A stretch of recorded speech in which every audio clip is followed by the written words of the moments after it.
Hi everyone, welcome back to my channel, Reacting Chill. I'm Dika. So last time on Kids on the Slope, we had Sentaro trying to escape in the early hours of the morning after hearing his father was going to come back, but Kaoru had shut that down quickly as he sort of had an inkling he was trying to leave, so it was outside his house when he caught him in 4K. In the end, Sentaro did end up leaving. However, whatever reservations I think at the time he had with his dad, and especially when his dad had bought him the gift, kind of disappeared. So he was there to stay, and everyone was getting really excited to perform at the festival. They had Ritsuko's dad that was going to be joining them, playing their bass, and on top of that, they wanted Ritsuko to sing with them. So they were going full on force with this. But unfortunately, unforeseen circumstances, Sentaro had his sister on the back of a bike. He was riding to actually go to Kaoru, and unfortunately got into an accident where it compromised his sister. Now, luckily, we had that fantastic scene on the hospital roof, where Kaoru went there to console Sentaro to sort of help him be vulnerable and grieve a little bit. His sister did pull through, but unfortunately, with the whole thing with his sister ending up in hospital, they did unfortunately miss the festival. But literally the same day she had woken up, Sentaro had left. He went missing and he had gone for a couple of days, which kind of also came around full circle with how Ritsuko used to say that Kaoru being there was a good thing for Sentaro because he helped Sentaro come out of his shell, to the point where we had Kaoru playing at the drums, that Sentaro, playing on Sentaro's drums and actually missing Sentaro, and sad that he won't be able to play jazz again. So at this point, Sentaro's missing and nobody knows where he's gone. He's even went to seek advice at the priest. He went to seek advice about to the priest, the church that Sentaro went to, just in case to see he could shed a bit more light on the situation. But yes, as of now, they don't know where he is, and we are on the finale. As far as I know, there's no season 2, but we are at the finale, the final episode of Kids on the Slope. So I'm wondering if they hopefully do find Sentaro, if Sentaro is okay himself, and see how we conclude the life, or like how we conclude everything for this trio. And here we are with episode 12. You're back at the head of the class. I was worried with your grades dropping there for a while, but it looks like you've straightened out your act. Or maybe it's thanks to the disappearance of that impediment to your studies. Whatever the case. Like it's all I busy. never thought they'd agree to open up the roof, but then they went right for it. I heard a third of your fellows keeping the key to yourself. I know you've been lonely without Kawabuchi-kun, but you've got to get over it. You're right. Oh, when he'd climbed up to the tree. Could it be you're worried about Kawabuchi-kun after he disappeared? Yeah, there's that too. And you can't just wait for it. You need to make things happen for yourself. Hey, look! Huh? Richon. Were you eating sweets? You've got whipped cream on your mouth. Huh? Well, Hey, wait! Yeah, Kaoru-san? did they confess to each other? Why not study at my place? Aww. Isn't it sweet? That one's my favorite photo. I always have it out here. Look at the expression on Sentaro's face. Stop talking about him. Shall we get started? English and math, right? I'm sorry about before. You see, I wasn't thinking about how you felt when I showed you that photo. I'm fine. He may not be around, but I've still got you, Richon. Aww.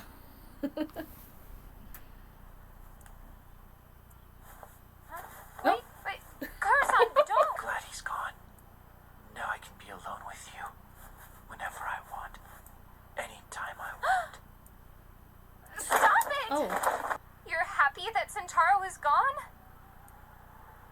Even if you're joking, I don't want to hear such a thing. I'm sorry about that. But I'm going to a college in Tokyo. Oh, he's going away. I'll go home for the day. I'm scum. The lowest of the low. Damn it. Shima-kun, your performance at the school festival, I'll never forget it. It meant so much. Could I have the second button on your jacket? Sure, if you'd be satisfied with mine. I'm thrilled! Crying my eyes out. I was so happy.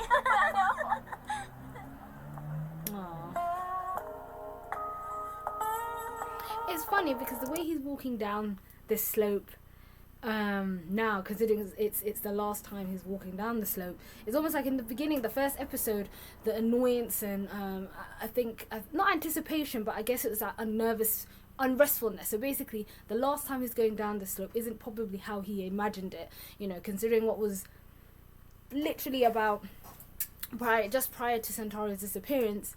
You know, they had loads of things going for them. He had Jazz, he had Sentaro, him and Ritsuko were hopefully going in the right direction. And here he is feeling probably disgruntled, frustrated, and pretty shit.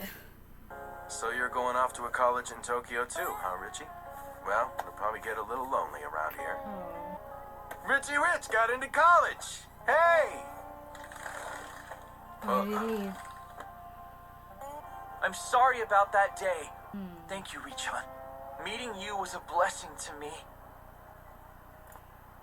You meant so much. I made it in time. Here, a little going away gift. Oh, thanks, Pops. See you again.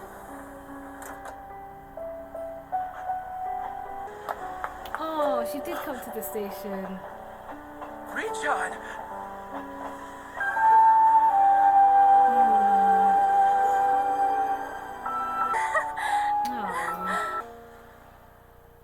It's okay. When you're sick, you're apt to lose heart. But like they say... We had a time skip? I really liked how they did that because all the little cutscenes showed like time passing. So it was his diploma in high school and it was his doctorate, like 22. Oh, yeah, okay, thank you. So we're talking, so if he was 18, say he was 18 when he'd left school.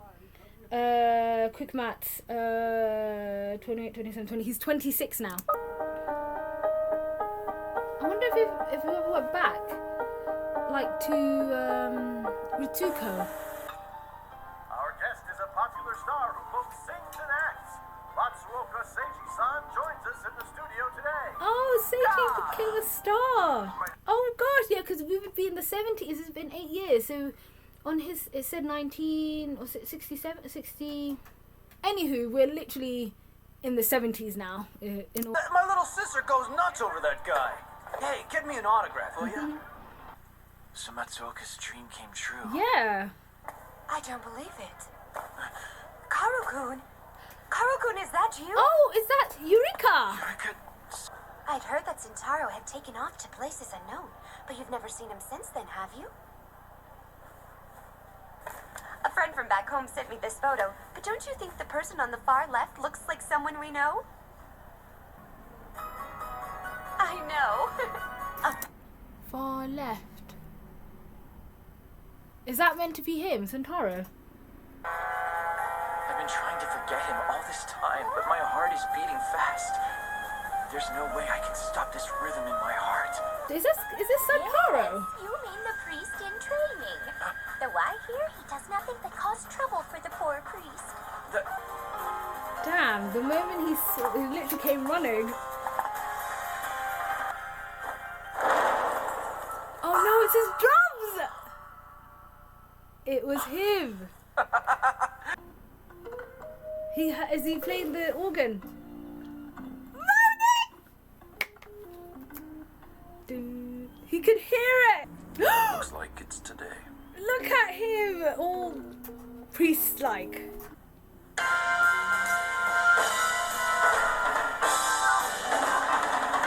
feels like we're kids again.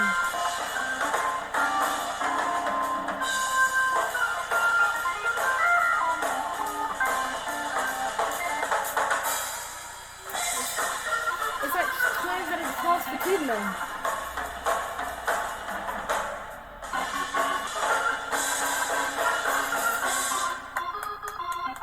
I loved it. Enough! What do you two think you're you're doing. Uh-oh. Run, Richie. Hey, wait, come back here, Sen. Oh, is it finished? Oh, look at their kids. Oh, the whole gang's back together. Ah! So that was episode 12 of Kids on the Slope, and I loved it. I loved how they wrapped up the story. I've got a suspicious feeling maybe there might be more to the story. Maybe there's more they've omitted or left out. I'm not sure. However, I like from what we got here. It was nice to see. Actually, no. Starting from like Kaoru was definitely. It was not. It was hurting, but it was affecting him, and I really didn't like how the teacher described that. Like basically how they described Sentaro as his grades were improving ever since his disappearance, and I didn't like that comment he made because it almost felt as if him being in his life was a hindrance, which it wasn't. I totally understand how that scene with Ritsuko went totally tits up. I'm sure that's not what he meant. In a way, yes, he could be alone with her because Sentaro wasn't there, but it didn't necessarily mean he was happy that Sentaro wasn't there. And of course that rubbed Ritsuko the wrong way and completely fumbled anything there. He's obviously trying to deal with his emotions, I guess I'm not saying there's guilt, but he's probably also dealing with, was there anything I could do more? Was there anything else I could do to help my friend stay? Considering he just packed up and left, which was quite sad. And then at the train station, after saying goodbye to his cousin and his aunt, Ritsuko's dad turned up. Obviously, Ritsuko also turned up, waving him goodbye.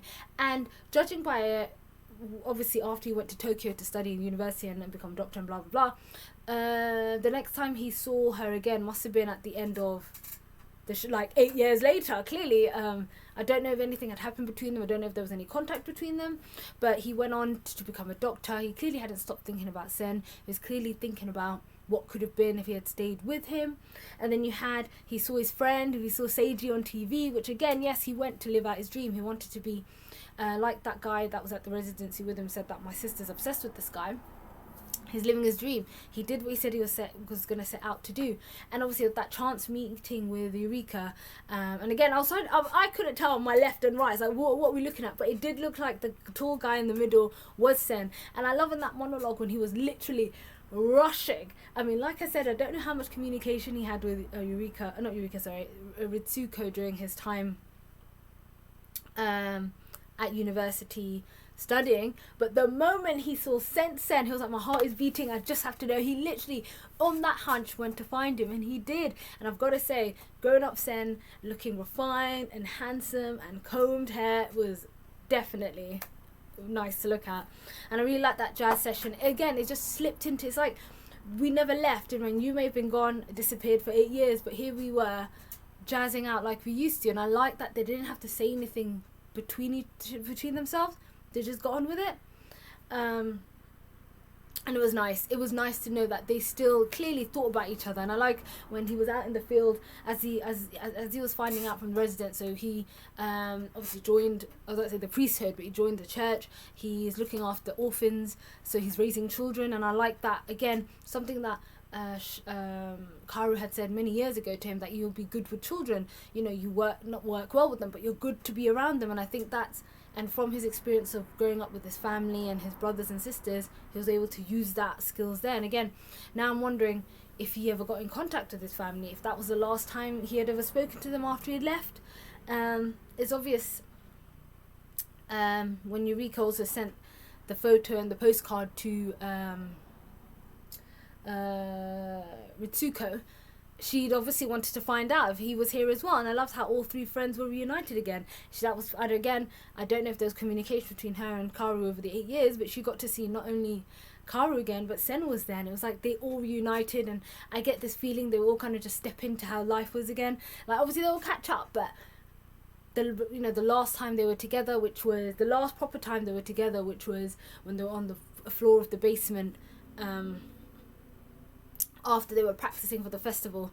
So that was nice to be able to get them all back together again. Like I said, I'm going to do some digging around to see if that's where the manga ends, if there's things that were changed and omitted. I know sometimes stories are changed up. I would love to have known more. I'd love to see if something more had happened. You know, I'm happy for Eureka and Brother June. Clearly things are still working out. Okay, she was pregnant, she was carrying, so hopefully things are going well for them. They, you know, they seem to have worked out in the end, so good for them. And yeah, Sen, it was nice to be able to see one, you know, when the top priest, the father, had come in to tell him off, like, you're not meant to be playing that devil music. How again he was like, let's go Richie, so regardless, no matter how old you are, old habits die hard. So that was great, and it was a fantastic series. And if you've been watching along with me, thank you so much. I hope you enjoyed my reactions as much as I enjoyed watching this. Let me know down in the comments below what you thought of Kids on the Slope. If you are a manga reader, let me know if there was stuff missed out. I will be doing my own digging around to see if there was anything I'd missed out on any part of the story that they hadn't mentioned in the anime. And as always, like, comment and subscribe, and I'll see you guys next time.